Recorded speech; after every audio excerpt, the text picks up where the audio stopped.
Put a smile on your face when you're moving from place to place. Good morning, good morning, morning, good morning, morning.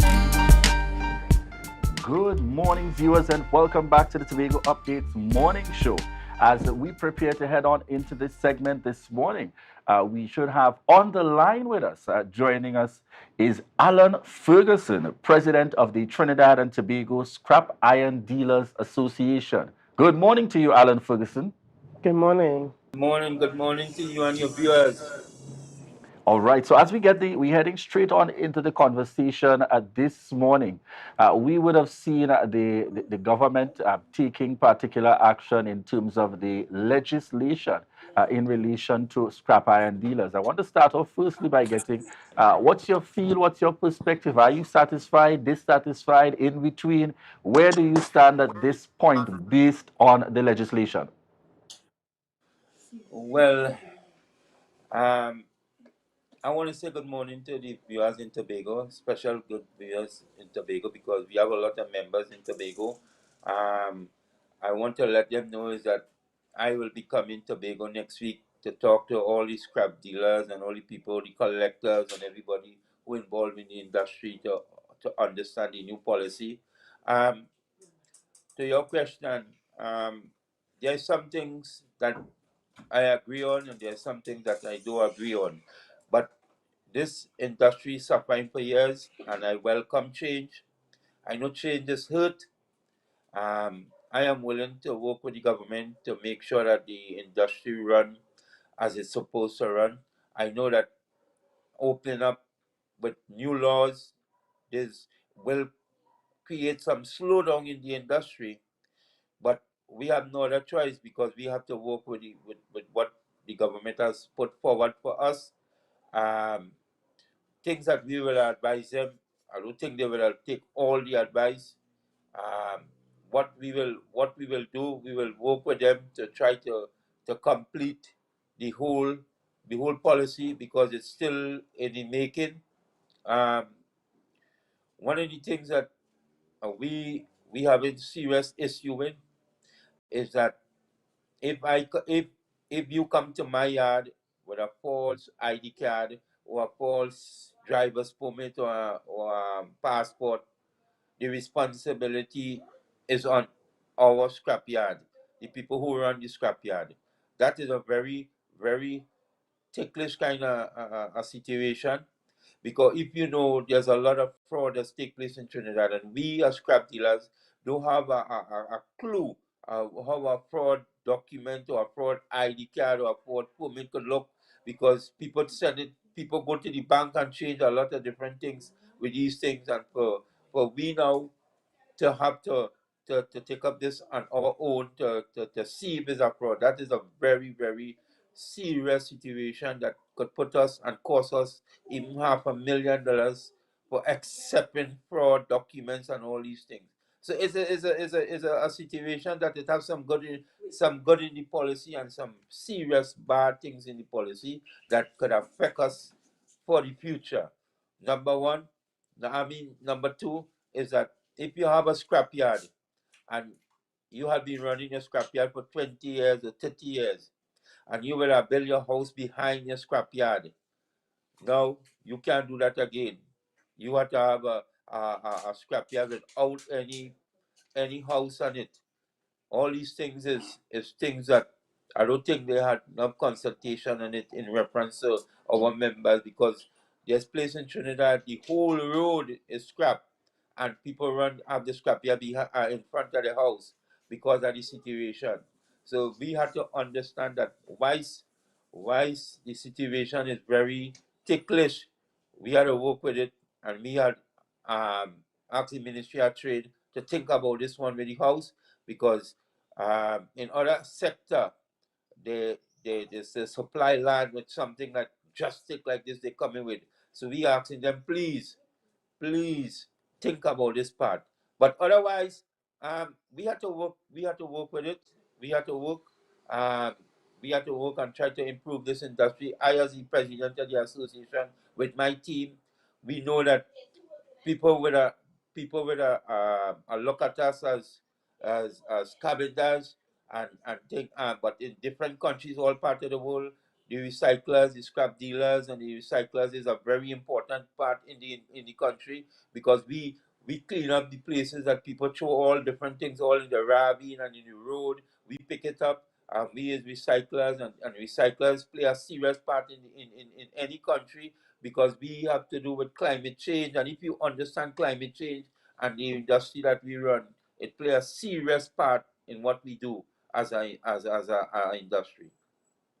Tell us a little bit about your feelings regarding the process in relation to the acquisition of the scrap metal dealer's license at this point. Are you satisfied in that regard? And just for the benefit of our viewers and our listeners, in relation to the potential changes as it become more challenging, is the rigors now required in order to ensure that the relevant persons are able to acquire these licenses?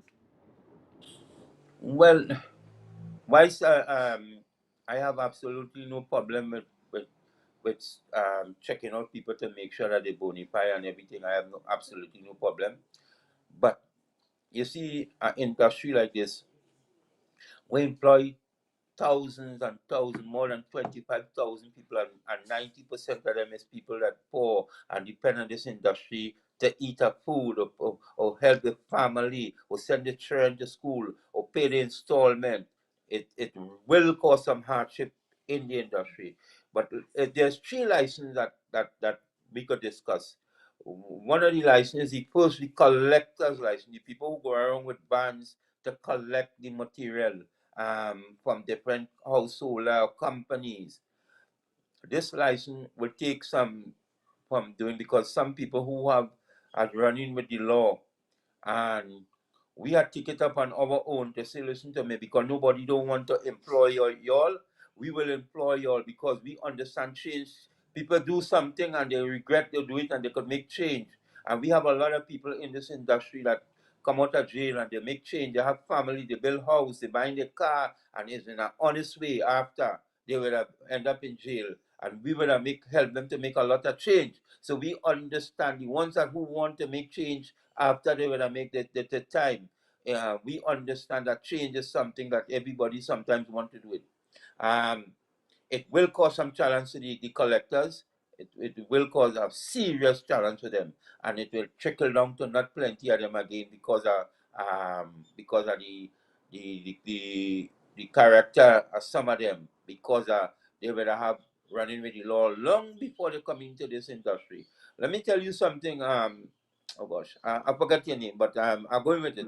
Um, let me say this: when you look at what it have in Trinidad and Tobago for poor people to live, to come in an industry with all this sort of red tape, and you have to have 5 subjects, you have to have a degree, you have to have all kind of things. Let me tell you, you could come into this industry and you could learn how to recycle material, and because of the step that the association taking, not for iron and steel alone, but we want to set up a recycling where we recycle clothes, old clothes, we recycle paper, plastic, oil, and a lot of different things that you could know that this industry does. When we go places like Singapore, we go to a conference where recyclers from all over the world just go every year to change ideas and things. When we make our presentation, people just say that we what country we come from, and because of the presentation and the understanding that we have in this industry, they just say we supposed to be the leader of this region based on knowledge. And in Trinidad, some people in Trinidad and Tobago, they don't understand that because we constant trying to improve the industry and understand the sector that we in. It do so much for this industry, and some people don't even understand that that that the recyclers at Trinidad and Tobago is the people who understand it. And when the government was going to implement the new law, they take a little look at us, but it's not the issue today. The issue is that we as recyclers, if you understand the understanding of how what we do for the country, we do a lot for the country. We bring in foreign exchange. We employ a lot of people that the government will cost the government thousands of dollars because they will ask for public assistance and help, but and all kind of things. We bring them into to the industry and teach them and help them. Some of them who can't read, we putting things in place to make sure that the people who can't read could learn to read and write because of a lot of different reasons. And all these things we doing, people who didn't register the company and didn't have a registered company, we putting things in place to make sure that they register the company. We also putting things in place that now as the sector come in an area that it regularized, that we bring in the bankers, that we could able to, that they could go to the bank now and borrow a loan to build a house or buy the vehicle. All these things is things that the association is pushing for, and people is getting on board with us. We also, because of the theft and the crime, the sector is a trap. We bring in crime stoppers to able to work with us, to able for people to see and understand that the step that the association taking because of what take place 6 months ago will take place again. All these is change that we're making, because changes is caused a development in any country, and we understand that. And because we understand that, I want Trinidad and Tobago to understand that we about to make changes in this industry. This industry is bringing millions of dollars every month into Trinidad and Tobago, which is foreign exchange, which could do good for our economy. Our economy needs it as we speak. As we speak, US is hard to get. And if the government work with us and help us, we could able to generate a lot of foreign exchange to come into more to Trinidad. When we look at the license for the exporters now will have to go into a different area where it will have people supervising the loading of the containers and coming to our yard and loading the containers whilst we load the containers. So it have about 3 licenses. One is for the collectors, one is for the scrapyards, one is for the exporters. All these licenses, we start to work on them. Now, not because the government say that the industry open back, it don't mean to say we could start to operate. So no, we waiting until this Wednesday when we have a stakeholder meeting with all our different stakeholders, the Ministry of Trade, the custom, the Attorney General office. We ask for the bankers, we ask for the credit unions and all different type of people to be part of what we have to offer and what the sector have to offer. So we want to make change. I know time is very important when you come on these programs, are trying to get as much where people could understand. And Tobago people, because there's a lot of people who do scrap in Tobago, a lot of people who want things to be better, and we hope that in years to come, if they put a port that we could able to move containers from Tobago, and we are planning to even come and meet the THA in reference to a lot of recycling programs that we want to have in Tobago to make Tobago a zero free um, um, trash place where you where Trinidad and Tobago produce the most rubbish each and every year. Ferguson. We will want to make effort to make that a zero free Yeah, Mr. country. Ferguson, can you hear me? Good. Mr. Ferguson, are you hearing me? Very good. Okay, good. And I know you're very passionate when it comes to scrap iron or scrap metal, and we hear the passion in your voice. Now, very quickly here, with regards to legislation, the recent piece of legislation, does it meet the dealers at the heart of the matter? Um, Before the legislature, a lot was happening. Persons could have done anything. Now there are rules and regulations put in place. Do these rules and regulations meet the dealers at the heart of the matter as it pertains to what they do? You know something Trinidad and Tobago don't even know that we had laws that could govern this industry very good, you know. Is you know what was the problem? The problem was enforcement. That the laws that for you to load our containers, police could have come in your place anytime. That was there since 1904. Um, people buying material and had to wait for 15 days, that was always there already. So some of the laws that is there now was always there to enforce for we to follow. It's just that the people who have the authority was not enforcing it. Answer your question. Um, I could say some is good because we did inform them about some, and some is I don't think they some is where they use places like Australia and other countries. Some things in these countries don't work in our countries because of how we set up, and because of how the industry attract a lot of poor people. Now the industry, other places in the world, they attract millionaires and billionaires, but in Trinidad it attract a lot of, and Tobago it attract a lot of poor people and different type of people. But the thing about it is that it cannot, the laws that they want to govern this industry with is not fully could work in Trinidad. But we will have to watch it and we will monitor it to see if the industry improve with what they give us to work with, because we have no other choice and we can about fighting now. We have to work with what they give us to work with, and see how best we could to work with it. And if it ain't working, well then you will hear my mouth coming out and talking about it. But that as it is now, we want to open back our industry, we want to open back our yards, we want people to start to sell material, go to the vans and then start to operate all over again. So this is something that we welcome, and we will want to work with the government to make sure that the industry start back to run. Right, so we're just out of time, but before we wrap this morning, I'd like you to just remind our viewers and listeners of the upcoming session scheduled for Tobago, where you'll be coming to meet with your members of the association to go through this legislation that has now been put forward in an effort by the government to improve the industry. So just remind us of when the upcoming session is scheduled, where would it be taking place, It and will. what time? The next session will be next week. Next week Wednesday, also in Tobago. We're just trying to. It's just that I don't have the venue name, but I think that the people in Tobago don't organize the venue. They have permission, but I just can't remember the name.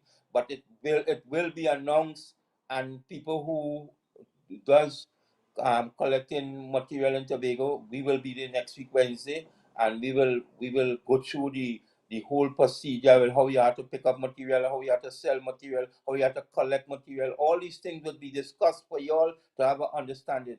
But people who could come to Trinidad tomorrow, where we meet all the stakeholders, we is asking you 10 o'clock tomorrow at Signature Hall. If you're leaving Tobago to come to Trinidad, it's 10 o'clock tomorrow at Signature Hall in Montrose, Shogunas, where we start at 10 and we go through until about 3 o'clock, because there's a lot of issues. There's a lot of people coming to show us areas that we could improve our industry. We have a lot of people working to make this sector, this industry, a better industry, that it won't be as scrap dealers again. It will be the recycling of Trinidad and Tobago now, because we're making a lot of change, and people based on you see all these bands and them breaking down. All of this will have a lot of change. A lot of change will make this industry better, and people to have respect for people think manhole cover, people material in their yard, and people think all these things will have respect, because it will have the people who going around will have a sticker